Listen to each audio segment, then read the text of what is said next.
TFM Live Drama. Hello mga idol! Ako nga po pala si Bea. Hindi ko tunay na pangalan. 27 years old.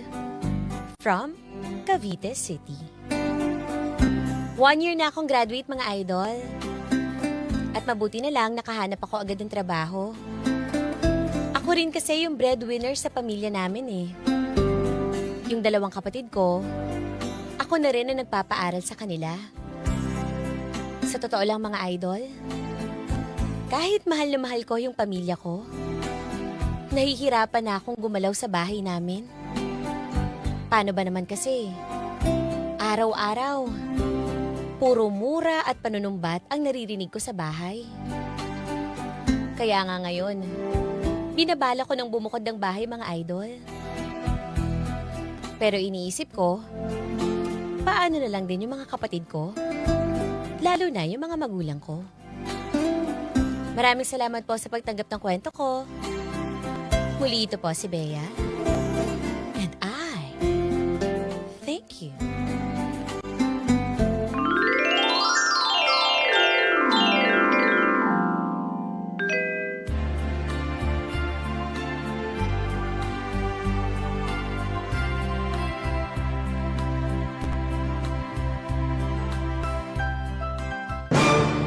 Ano ba ang sinasabi mo na nakabuntis ka, Lawrence? Ha? Pa, hindi ko ho sinasadya. Hindi ko naman ho talaga mahal si Kay. Ang hihiwalayan ko na nga ho dapat, kaso sabi niya, buntis daw siya. Ang taga-taga mo talaga! Alam mo ba, pinag-iisipan mo ba yan yung pinapasok mong problema? Ha? Wala na nga tayo makain dito sa bahay. Tapos magbubuntis ka pa. Hindi mo na lang inatupag yung pag-aaral mo. Hindi ka pag-graduate. Oh, ngayon. Sige, saan mo ititira yung babae na nabuntis mo? Saan? Tay, pasensya na ho, hindi ko alam anong gagawin ko. Pasensya na. Hindi mo na may babalik yan. Diyan na nangyari na yan. Huwag mong ipapakita sa akin yung babae na yan, ha? Hindi kayo titira dito sa pambabae na to. Maghanap kayo, magupahan kayo. Dagdag pa kayo sa gastusin dito. Kaso, Tay, nakausap ko yung nanay niya, ang sabi, gusto dito na lang raw silang tumira. Hindi! Hindi ko papatirahin yung babae dito. Lalong-lalo ka na! Estudyante ka pa lang. Sakit talaga ko sa ulo. Ikaw naman kasi kuya, sinasabi ko sa'yo, malandi yung babaeng yan, sumasama ka pa talaga. Aba, sumasagot ka pa, Ellie.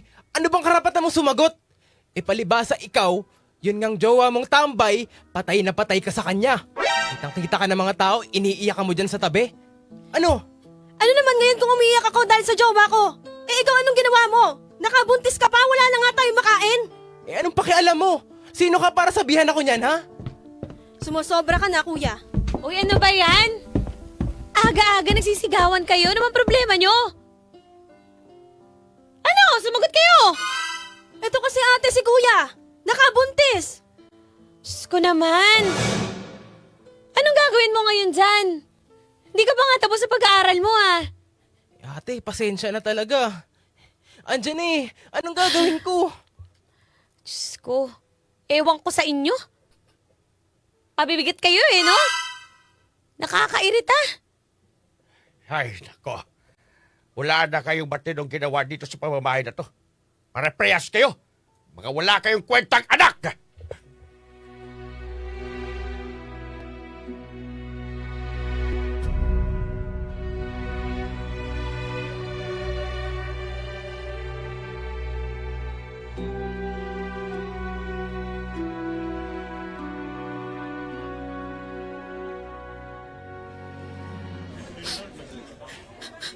Oh. Anong plano mo? Naiinis na talaga ako. Gusto ko na nga umalis ng bahay, di ba? Ano pang gagawin ko dun sa amin? Eto si Lawrence, nakabuntis. Eto naman yung kapatid ko. Di maiwanan yung boyfriend. Wala nang ibang ginawa ko, di bumoyfriend ang bumoyfriend. Pero babe, huwag bubukod ka. Sinong tutulong sa pamilya mo?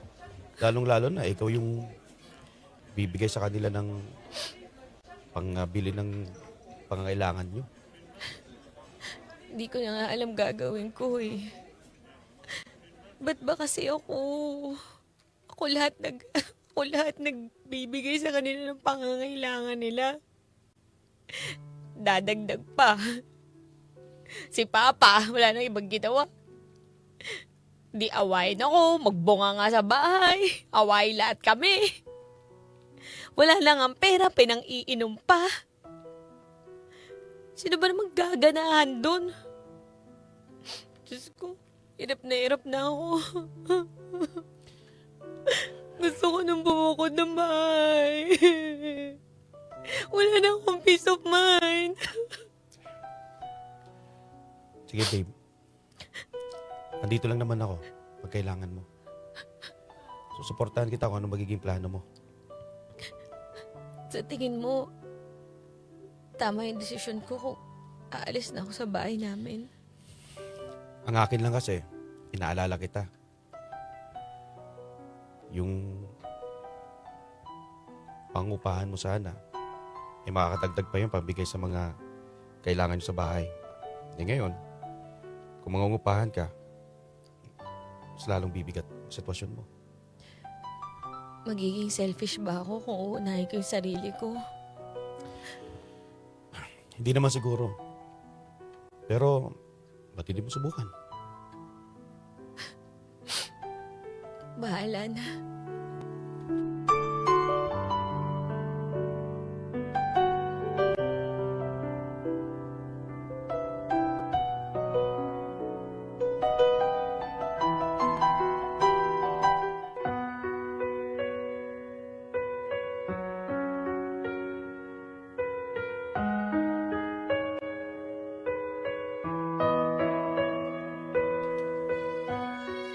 Kahit mahirap, nilakasan ko na lang yung loob ko na bumukod sa bahay, mga idol.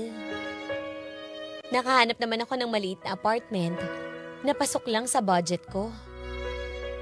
Bago nga ako umalis ng bahay, naging malaking pagtatalo pa to namin ng pamilya ko, lalong-lalo na kay Papa at kay Mama. As usual, sinibihan nila ako ng kung ano-anong masasakit na salita, mga idol. Tulad ng wala daw akong utang na loob. Malindi daw ako. Dahil gusto ko nang mamuhay mag-isa. Alam niyo, sa totoo lang, sanay naman na akong makarinig ng ganito mula sa kanila, mga idol eh. Kaya ngayon, titiisin ko na lang para sa peace of mind ko.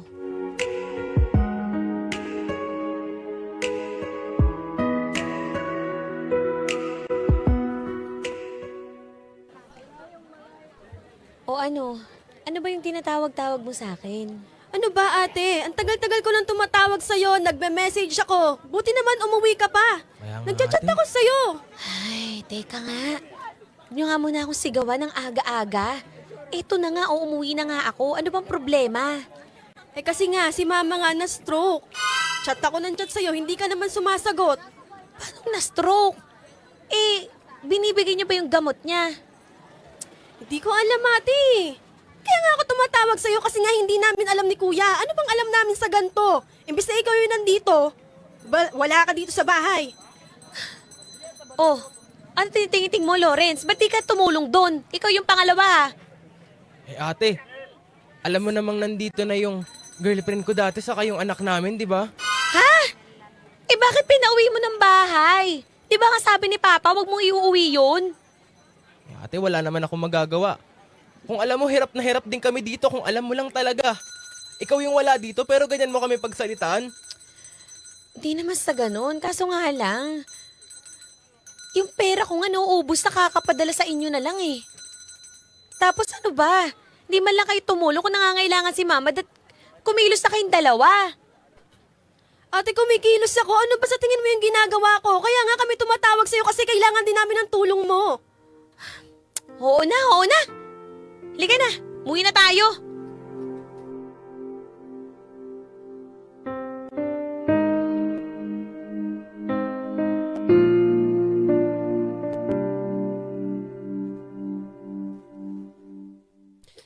Ay, nako. Andito na yung magaling mong anak. Ay, Magandang umaga po, tita. ano maganda sa umaga? Hoy, alam mo, pagod na ako sa buhay ko. Tapos ako pa mag-aalaga dito sa kapatid kong na-stroke. Ano ba ginagawa mo? Bakit ka kasi bumukod pa? Walang nag-alaga sa ate ko. Tingnan mo itong mga kapatid mo. Wala naman itong mga saysay sa buhay. Diyos ko po! Pasensya na po, tita. Magtatrabaho rin po kasi ako eh. Para naman sa ganun, maibigay ko po dito. Kakapadala ko nga lang po ng 10,000 para sa gamutan ni mama, di ba? Nako! Ano ba nangyari sa 10,000 yan? Kulang pa yan sa pag-aalaga ng ate ko sa inyo, mga tatlo. Tapos ikaw yung panganay, dapat alam mo na yung ginagawa mo sa buhay. Hindi ka na nagtanda. Simulat sa pool, parang wala ka namang pagmamahal sa ate ko. Diyos ko po, pati ako, naistorbo na ako. Sino na kasama mga anak ko doon sa probinsya? Dito na ako nakatambay. Paano na lang? Ay, nako, nakaka-imbyerna kayo. Yan. Dapat kasi tumutulong kayo eh. Ay, Diyos ko. Paano ba to? Ay, Ay, pa. Gandang umaga, pa. dito pala magaling ang anak. Pasensya na pa. Ngayon lang ako nakauwi. Marami rin kasi akong ginagawa eh. Sana hindi ka na umuwi. Oh, tignan mo, kalagayan ng nanay mo. Ha? Sino katulog ng nanay mo na dito, yung kapatid mo? Walang mga ginagawa dito yung sa bahay, kundi mag-cellphone at saka mag-WhatsApp. Pasensya na. Marami rin akong inaasikaso. Nasikaso sa sarili mo. Kami dito. Nagkakayod ako. Sa initan. Tricycle driver ako maghapon. Oh, kulang pa yon. Ano pa yung size ng pinag-aral kita? Kung ganito lang naman mangyayari dito sa pamilyang to.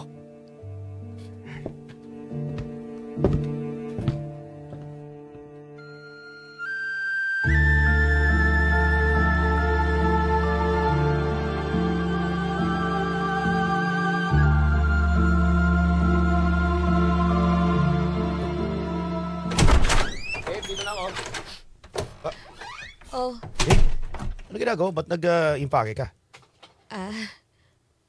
uwi na ulit ako sa bahay. Anong ibig mo sabihin? Kailangan nila ako dun eh. Diba, babe? Sila nga yung dahilan kung bakit bumukod ka eh. Kanina umuwi ako. Si mama naka-stroke. Na-stroke na siya. Di makabangon, di makalakad. Yung mga kapatid ko, wala man lang ginagawa. Nandun pa pala yung ante ko. Siya na nag-aasikaso kay mama kung ano na naman sinusumbat sa akin.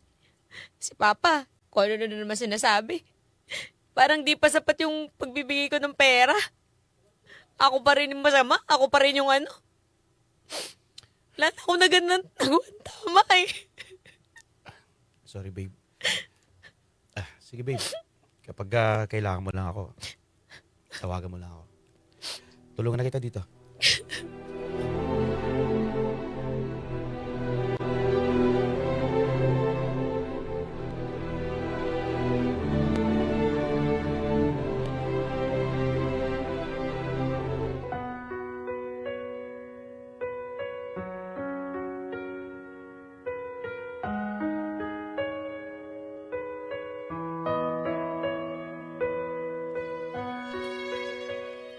Mabigat man sa loob ko. Kailangan kong umuwi sa bahay at asikasuhin yung mama ko. At araw-araw sa buhay ko, wala na naman ginawa si Papa kundi sumbatan ako. Murahin ako at sabihan ako ng kung ano-ano mga idol. Alam nyo, sa totoo lang, inggit na inggit ako sa mga anak na inaalagaan ng mga magulang. Sa mga anak na minamahal ng mga magulang.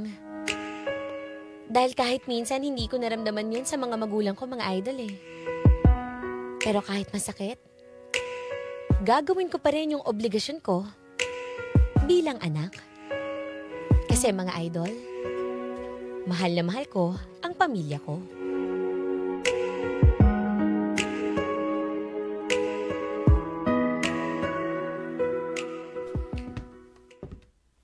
Eto na pa, yung pinaluto mo na tinola. Maganda. Eto po. Ay! Ano ba yan? Ay pa, Sensya na natapon. Ako, init! Punasan ko na lang pa. Ako, hindi ka talaga nagdadandahan. Bobo mo talaga. Ano ba? Gusto mo ba ako pasuhin ng sabaw, ha? Pinaliguan mo pa ako. Sorry Tingnan mo, pa, hindi ko init-init po dito. sinasadya. Hindi ko po sinasadya. Hindi sinasadya. Pwede mo naman ilagay na lang sa lamesa. Ako, wala ka talaga kwentang anak. Ikaw talaga yung sakit sa ulo ko eh. Ha? Kung alam ko lang magkakaganyan ka, hindi sana. Nako, di ko lang masabi. Ha? Alam mo ba, ha? Tsaka, ba't ganyan yung inaasal mo dito? Ha? Ano bang problema niyo sa akin pa? Ang problema? Ikaw ang problema ko! Bakit ako yung problema niyo? Ako na nga lang yung tumutulong dito, di ba? Ako na nga lang yung nagtatrabaho para sa atin, di ba? Bakit mo ba ako lagi pinoproblema pa? Ba't ang init-init na dugo mo sa akin lagi? Tumutulog? O baka tumutulog at tinutulungan mo lang sarili mo? Sarili ko? Oh! Pa, buong sahod ko sa inyo na napupunta. Ah! Ano ba bang kailangan nyo sa akin? Ayan, susubat mo sa amin yung tulog mo? Ha? Kaya walang umaaseso ng mga kabataan ngayon eh. Sa ganyan, iniisip nyo ng sarili ninyo. Hindi nyo kasi iniisip yung pamilya mo, yung magulang mo, na nagsasakripisyo para sa inyo. O tapos ngayon, sasabihin mo, isusubat mo, tinutulungan. Hoy, wala pa sa katitig na tinulong namin sa inyo yan, pagpapalaki mo sa'yo, pati yung mga kapatid mo. Hanggang kailan ko ba magbabayaran yung mga sinakripisyo nyo dati? Papa! Yun lagi sinasabi mo? Parang wala akong nagawang mabuti sa pamilya na to. Lagi mo akong kinakalaban.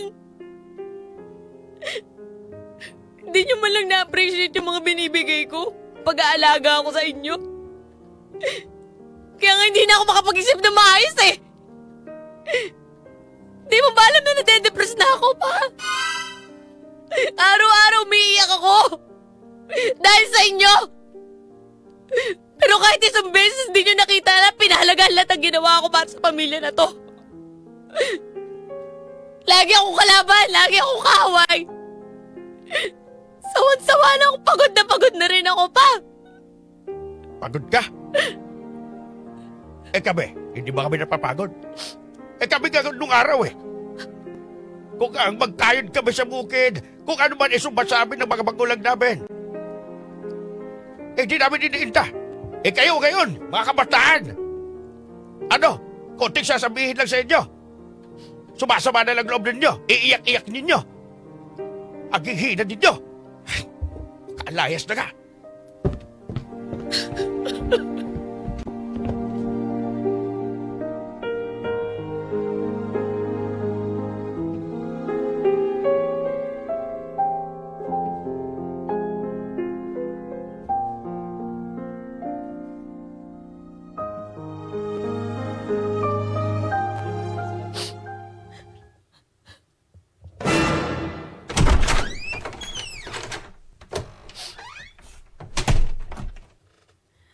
Ate, okay ka lang ba?